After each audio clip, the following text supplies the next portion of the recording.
Hindi teacher कविता मौर्य। बच्चों आज मैं आपको कक्षा 4 विषय हिंदी पढ़ाने जा रही हूँ। पाठ 7 चंद्रशेखर वेंकट रमन, जो कि क्या है, एक जीवनी है। ठीक बच्चों, आज हम कौन सा लेसन पढ़ेंगे बच्चों? आज हम चंद्रशेखर वेंकट रमन के बारे में पढ़ेंगे। तो बच्चों आइए हम इस लेसन के कुछ मुख्य बिंदुओं को पढ़ते हैं ताकि ये लेसन हमको अच्छी तरीके से समझ में आ जाए। ठीक है बच्चों, चलिए आइए हम इस लेसन के कुछ मुख्य बिंदुओं को पढ़ते हैं और आप भी इनको सुनिए और समझिए। मुख्य बिंदु पहला है जीवन परिचय। तो बच्चों सबसे पहले मैं आपको चंद्रशेखर वेंकट रमन के जीवन के बारे में बता दूं। ठीक बच्चों, चंद्रशेखर वेंकट रमन का जन्म 7 नवंबर 1888 में हुआ था। इनका जन्म भारत में श्री चन्नापल्ली नगर में हुआ था। ठीक, और इनकी मृत्यु 21 नवंबर 1970 में हो गया था। इनके पिता का नाम अय्यर था। तो बच्चों ये था इनका जीवन परिचय। आगे बढ़ते हैं। दूसरा पॉइंट है शिक्षा। इनका प्रिय विषय क्या था बच्चों? भौतिक विज्ञान। इनकी शिक्षा दीक्षा। बच्चों ये बचपन से ही बहुत ही प्रतिभाशाली थे। इन्होंने 13 वर्ष की आयु में इंटर की परीक्षा पास कर ली थी और इन्होंने मद्रास के प्रेसिडेंसी कॉलेज में प्रविष्ट हुए, यानी कि दाखिल हुए। जब उन्होंने इंटर की परीक्षा पास की तो वो मद्रास के प्रेसिडेंसी कॉलेज में दाखिल हुए और वो बहुत ही वहां पे अपनी प्रतिभा को दिखाया। इससे वो क्या हो, मतलब उन्होंने अपने पढ़ाई के माध्यम से सारे शिक्षकों का, यानी सारे शिक्षकों का के स्नेह पात्र हो गए। फिर उसके बाद उन्होंने MSc की में दाखिला लिया और उन्होंने वहां पर अपना प्रिय विषय भौतिक विज्ञान को लिया। ठीक, तीसरा पॉइंट है रॉयल सोसाइटी का सदस्य नियुक्त किया गया। कब नियुक्त किया गया था? 1923 में रॉयल सोसाइटी का सदस्य नियुक्त किया गया था 1923 में। प्रोफेसर मतलब जो रमन जी थे वो आराम से ध्वनि के संबंध में बहुत रुचि रखते थे। उन्होंने इसी संबंध में बहुत से महत्वपूर्ण खोज की, इसीलिए उनको जो है 1923 में उन्हें लंदन के रॉयल सोसाइटी का सदस्य नियुक्त किया गया। चौथा पॉइंट है प्रकाश संबंधी खोज। 1928 में उन्होंने क्या किया?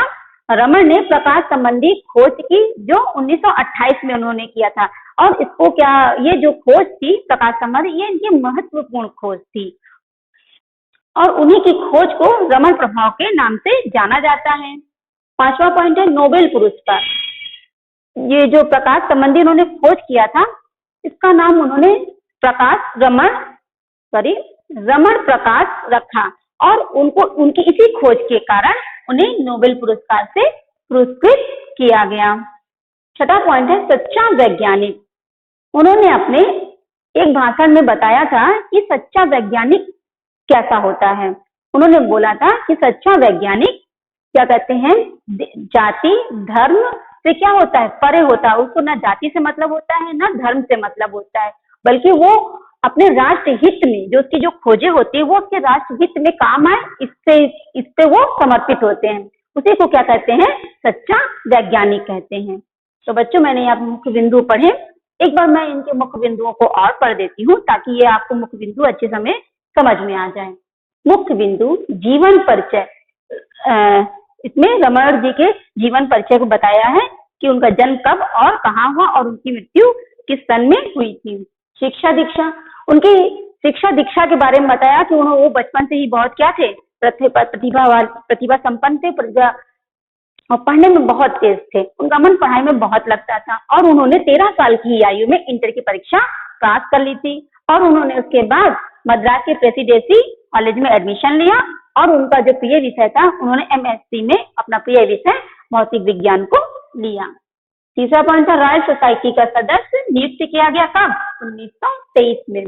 उनको क्या थे, प्रोफेसर रमन जो थे वो आराम से ध्वनि के संबंध में रुचि थी, इसलिए उन्होंने जो खोज की उसकी खोज से प्रभावित होकर उन्हें लंदन में 1923 में रॉयल सोसाइटी का सदस्य घोषित नियुक्त किया गया, जो कि एक बहुत ही क्या थी, हमारे लिए बहुत ही क्या कहते हैं प्रतिष्ठा की बात थी, सारे भारतवासियों के लिए।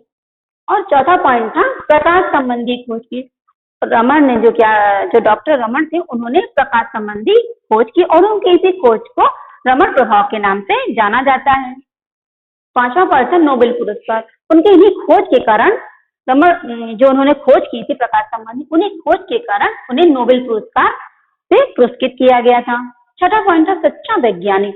उन्होंने ये बताया था सच्चा वैज्ञानिक किसे कहते हैं। सच्चा वैज्ञानिक धर्म जाति से परे होता है, उसको धर्म और जाति या जन्म से कोई मतलब नहीं होता, बल्कि जो उसकी जो खोजें होती हैं वो राष्ट्र हित में होनी चाहिए। ये उन्होंने बताया था कि सच्चा वैज्ञानिक कैसा होता है। तो बच्चों ये मुख्य बिंदु आपको यहाँ अच्छे से समझ में आ ही गया होगा। आगे बढ़ते हैं, हम इस पाठ के सारांश को समझ लेते हैं कि इस पाठ में क्या था। पाठ का सारांश। प्रस्तुत पाठ सर चंद्रशेखर वेंकट रमन के जीवन चरित्र पर आधारित है। अपने अथक परिश्रम, लगन तथा सूझबूझ से उन्होंने किस प्रकार नोबेल पुरस्कार प्राप्त किया। तो बच्चों आपको यहाँ पे पाठ का सारांश अच्छे से समझ में आ ही गया होगा। आइए हम इससे एक बार और पढ़ देते हैं ताकि अगर आप लोग को नहीं समझ में आया हो तो फिर समझ में आ जाए अच्छे से।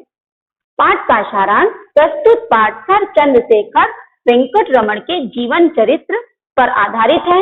अपने अथक परिश्रम, लगन तथा सूझबूझ से उन्होंने किस प्रकार नोबेल पुरस्कार प्राप्त किया। तो बच्चों आपको पाठ का सारांश भी समझ में आ गया होगा। पहले मैंने पाठ के मुख्य बिंदुओं को पढ़ा, उसके बाद पाठ के सारांश, जो कि दोनों आपको अच्छे समझ में आ ही गया होगा। आइए बच्चों हम इस लेसन के कुछ शब्द अर्थों को भी पढ़ लेते हैं ताकि आपको ये ऐसे ही पढ़ने से अच्छी तरीके से याद हो जाए। तो बच्चों चलिए हम लोग इस पाठ के शब्द अर्थ को भी पढ़ते हैं। शब्द अर्थ। संपूर्ण मतलब सारा, सपूत अच्छा, बेटा, प्रविष्ट दाखिल, उत्साह जोश, ध्वनि आवाज, प्रतिष्ठा सम्मान। तो बच्चों मैंने यहाँ पे कुछ शब्द अर्थ लिखे थे, उसको मैंने पढ़ा और आपने भी सुना। चलिए मैं एक बार और पढ़ देती हूँ ताकि आपको ये अच्छे से याद हो जाए। शब्द अर्थ। संपूर्ण का अर्थ है सारा, सपूत का अर्थ है अच्छा बेटा, प्रविष्ट का अर्थ है दाखिल, उत्साह का अर्थ है जोश, ध्वनि का अर्थ है आवाज, प्रतिष्ठा का अर्थ है सम्मान। बच्चों मैंने यहाँ पे इस लेसन के इस पाठ के शब्द अर्थ को पढ़ दिया, जो कि आपको अच्छे से समझ में आ ही गया होगा। तो बच्चों इस लेसन पूरे लेसन में क्या था ये आपको अच्छे समझ में आ ही गया। अगर नहीं भी आया तो मैं इसको एक बार और आपको अच्छे से समझा देती हूँ। इस लेसन में चंद्रशेखर वेंकट रमन का बारे में बताया गया है, उनके बचपन के बारे में बताया गया है कि वो बचपन में कैसे थे और उन्होंने कैसे परीक्षाएं, उन्होंने कैसे मतलब अपनी पढ़ाई को पूरा किया और उसके बाद वो कैसे नोबेल पुरस्कार प्राप्त किया। उन्होंने अपने अथक प्रयास से नोबेल पुरस्कार को प्राप्त किया क्योंकि उनका जो जीवन था बहुत ही सादा था। तो बच्चों आपको ये लेसन अच्छी तरीके से समझ में आ ही गया होगा। तो बच्चों इस लेसन में बस इतना ही। अगला टॉपिक हम अपने नेक्स्ट वीडियो में पढ़ेंगे। तब तक के लिए आप घर पे रहिए और सुरक्षित रहिए।